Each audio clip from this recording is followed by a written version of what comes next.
Phew. Good morning, everyone. Thank you for being here. I'm Jeff Madry. I'm the Chief of Patrol for the NYPD. And here with me is Assistant Chief Michael Kemper, the Commanding Officer of Patrol Borough Brooklyn South, Assistant Chief Judith Harrison, Commanding Officer of Patrol Borough Brooklyn North, Mr. Greg Thomas from the Kings County DA's office, Pastor Gil Monroe's faith advisor to the mayor, Miss Yvette Rennie, president of Juve City International. We are joined by our borough president, Mr. Antonio Reynoso, our public advocate, Mr. Jamani Williams, and of course we're here with Miss Trinell Gabay.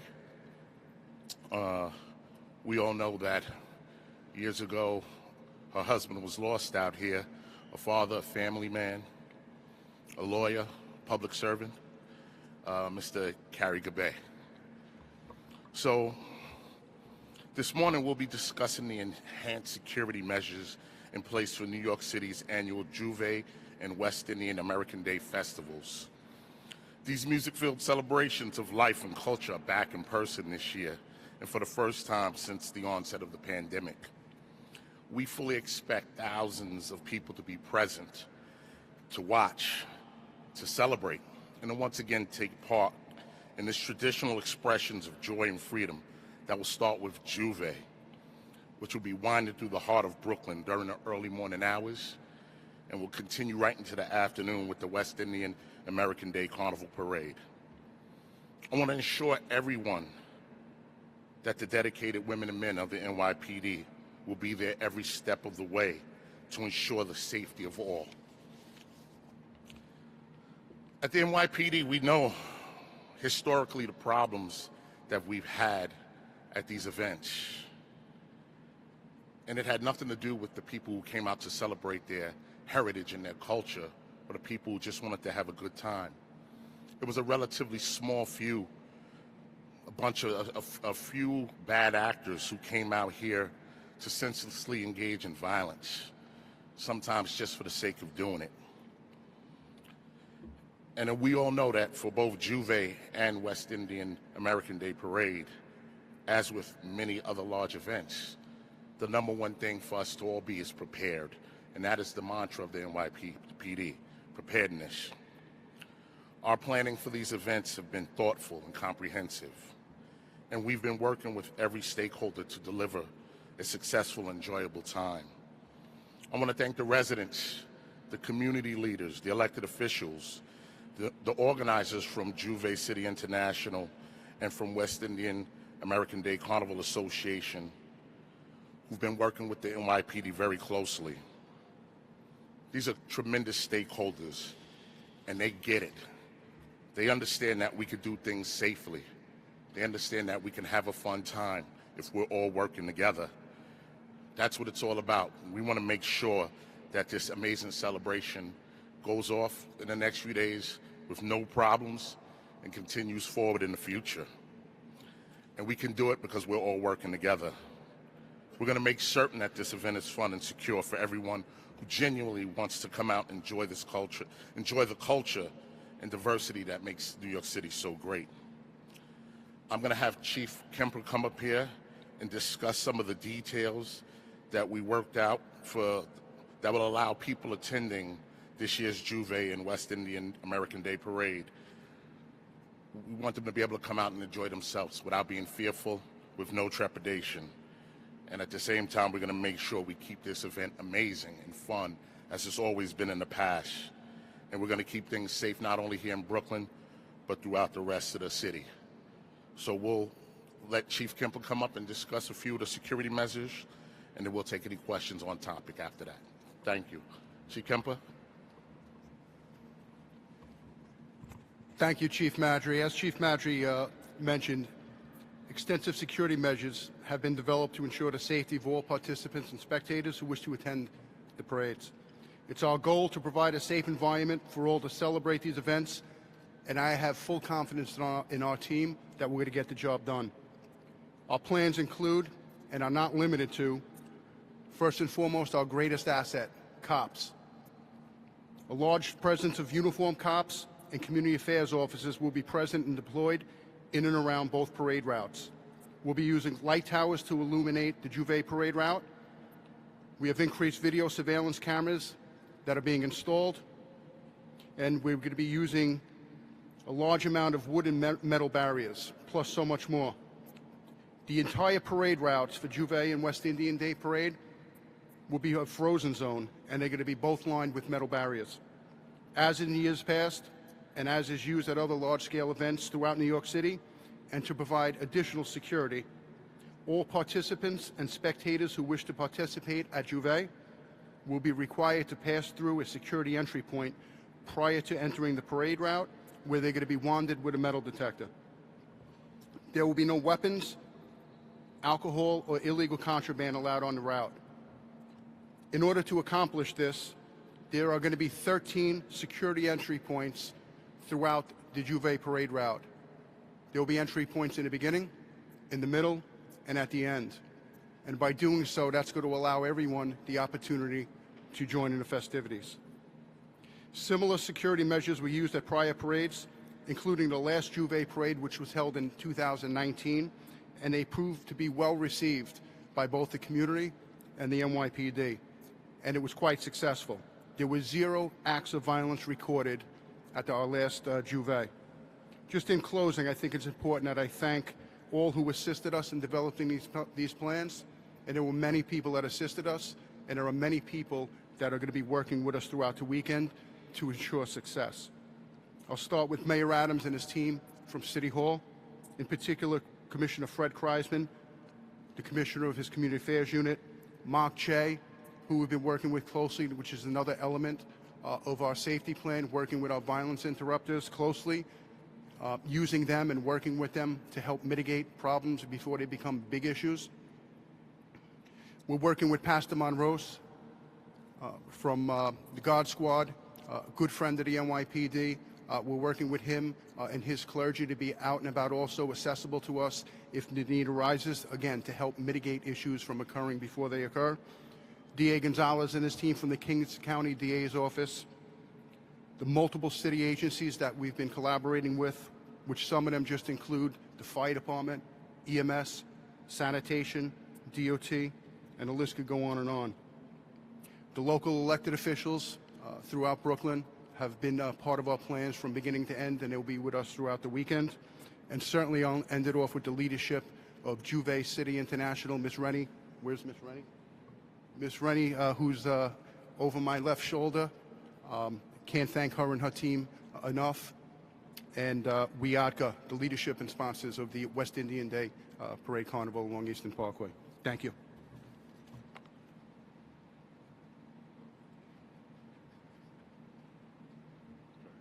Good morning, everyone. I'm Assistant Chief Judith Harrison, Commanding Officer of Patrol Borough Brooklyn North. This is an exciting time for New York City and members of the West Indian community. Certainly isn't lost on me that we haven't had a full complement of West Indian Carnival activities since 2019. So this is a significant year. So much has changed since 2019, certainly the pandemic. There's so many people who wish to be here that are not here because they couldn't be here due to the pandemic. So the name of the game for us is safety. And I want you to know that Patrol Borough Brooklyn North has a full cadre of personnel that will be dedicated to ensure safety. We are working with Patrol Borough Brooklyn South and our counterparts in the South. When it comes to events of this magnitude, we are one Brooklyn, and we will be working together to ensure safety. We are excited about the Children's Parade, which is taking place tomorrow morning.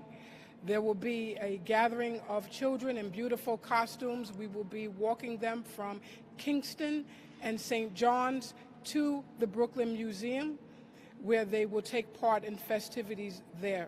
But again, we just want people to know that we will be working together to ensure safety. We are very excited about the events and festivities that will be taking place this year.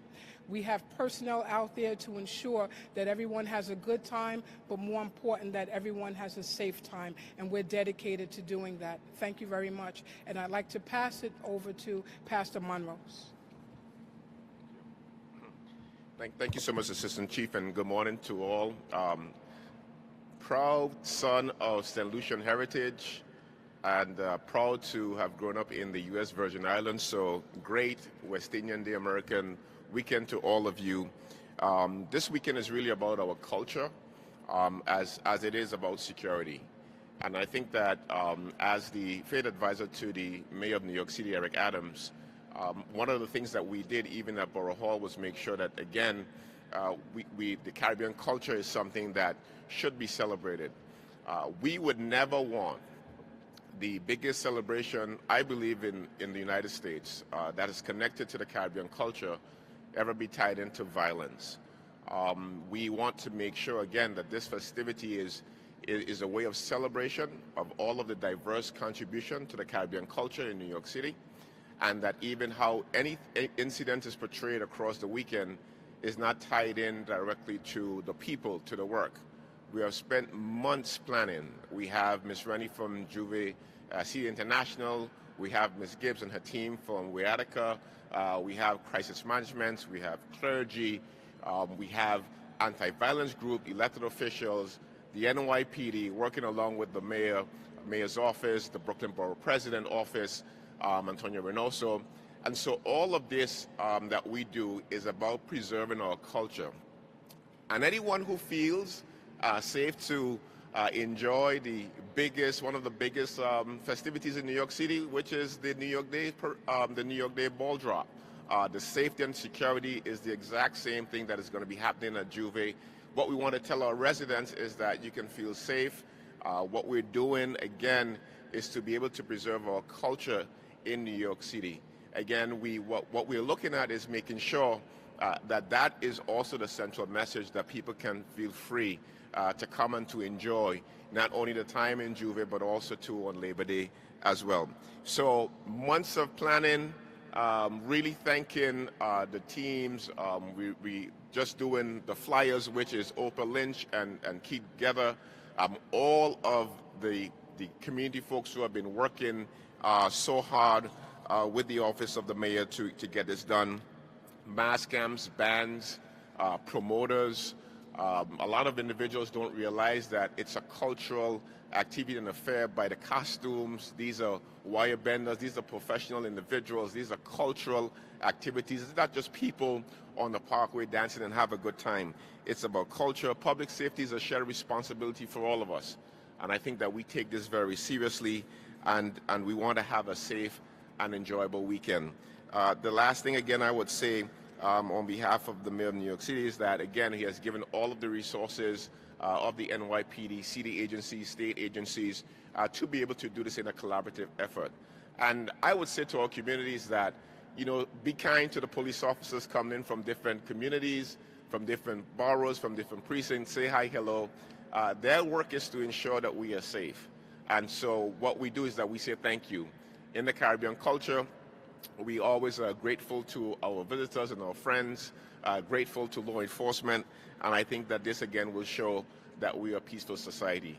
I want to wish all of you a happy and enjoyous Labor Day weekend, and again I want to thank all of our supporters, our help, elected officials, from clergy to community groups, anti-violence groups, cure violence groups who will be on the street, making sure that there is a continuity of safety, support, community love and friendship and fellowship within communities, and that we have a safe and enjoyable Labor Day. God bless you all. Thank you.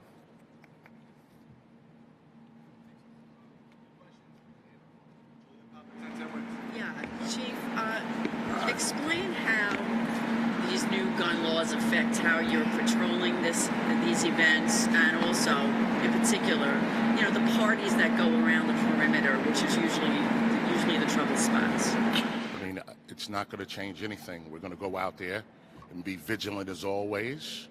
We're going to, respect the Constitution, respect people's rights. But our officers are well trained and they understand what they have to do out there. They know what to look for when they're out there. And anyone we stop who's in possession of a handgun, we will treat that as an illegal handgun until proven otherwise. It's always about safety. We have to make sure that our officers are safe. We have to make sure that the community is safe. Anyone who may be in possession of a legal firearm, we have to make sure they're safe. So our officers are going to proceed with their training. They're going to use proper tactics.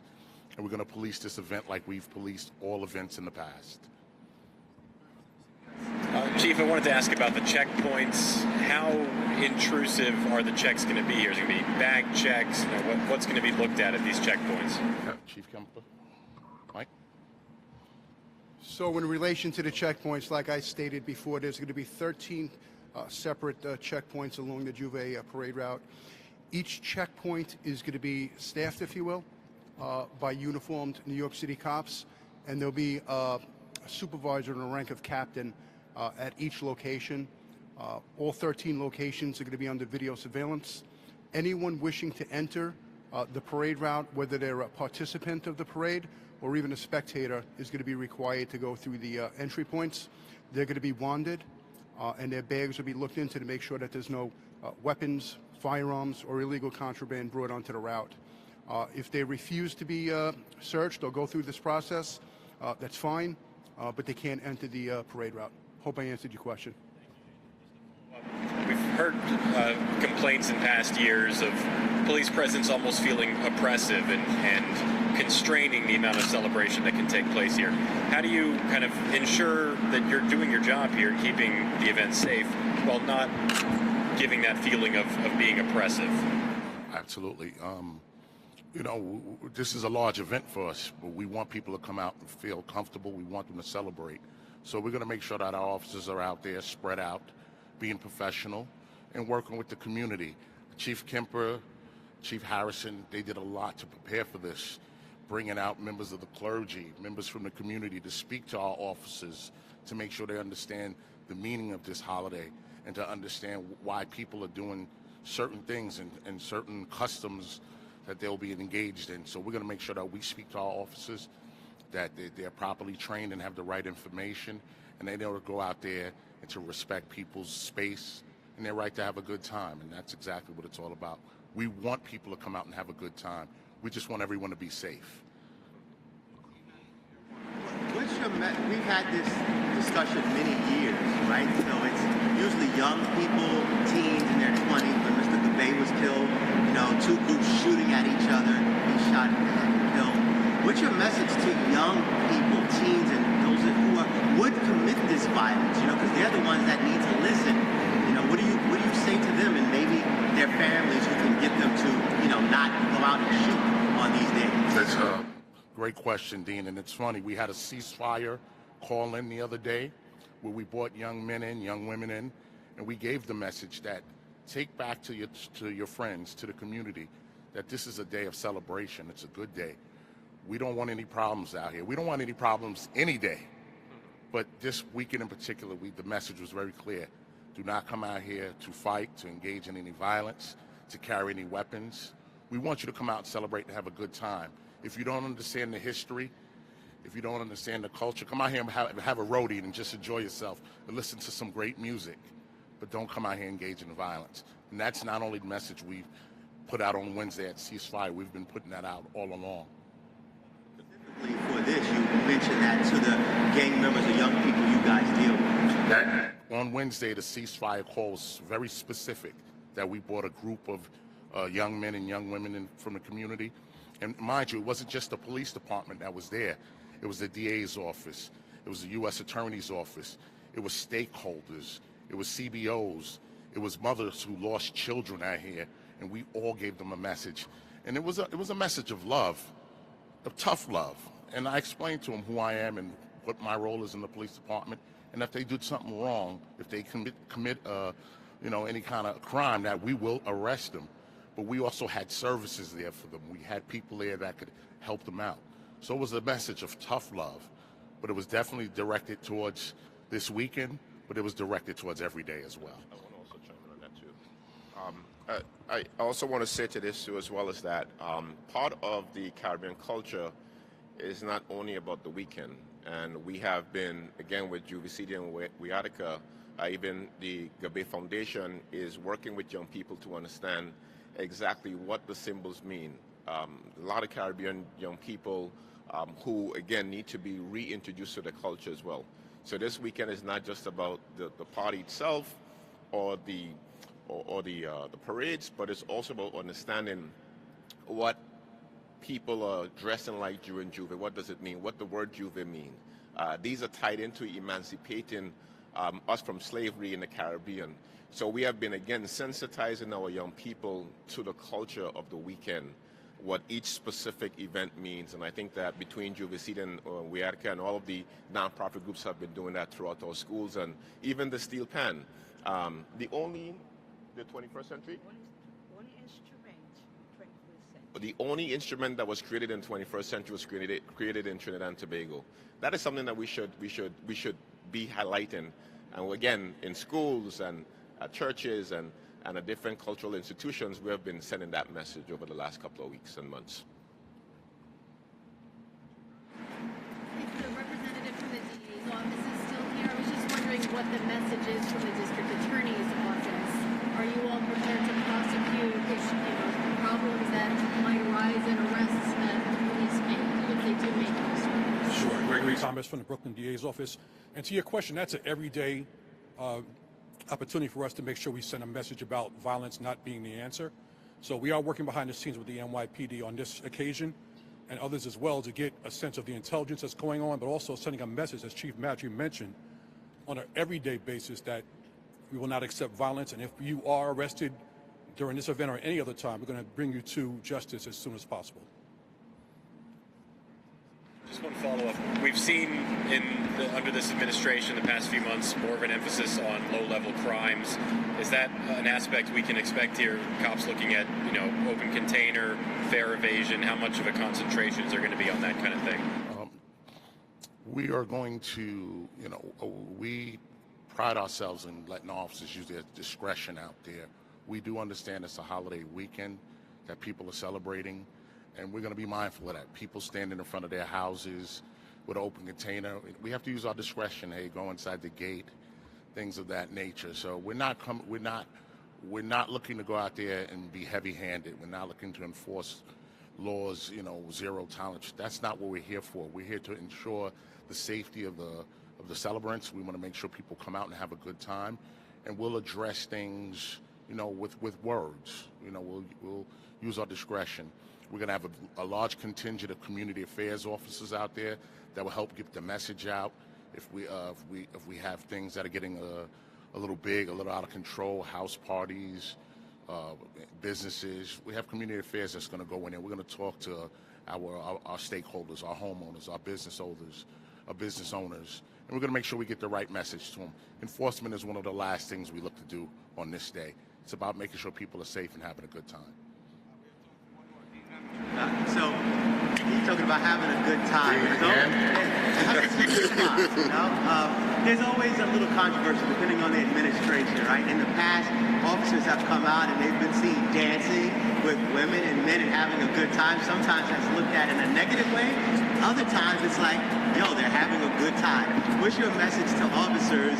If people want to dance with them and get in in that groove on the Eastern Parkway. Every year, I've been doing this parade every year for many, many years, and at some point during the parade, someone dances with me. Listen, we know the boundaries. All right, these are professionals. They're grown women and men. They know the boundaries. Someone come and dance with you. You do a little two-step. There's nothing wrong with that. But you're not off duty. You're not in the club. You are in uniform. So we expect officers to be professional. Okay. We're here to celebrate with the community. We're not here to police the community. We're here to celebrate with the community. But we also have a job, and that's to make sure people are safe. So celebrating is, hey, you hear a nice song, waving your hand, maybe waving your flag. We have a lot of officers, from the Caribbean culture. They're going to wave their flags. They're going to be happy. They're going to be excited when they see their floats. I wouldn't expect them to stand there like robots. They're human beings. but they also know the boundaries as well. They know what they can do and can't do.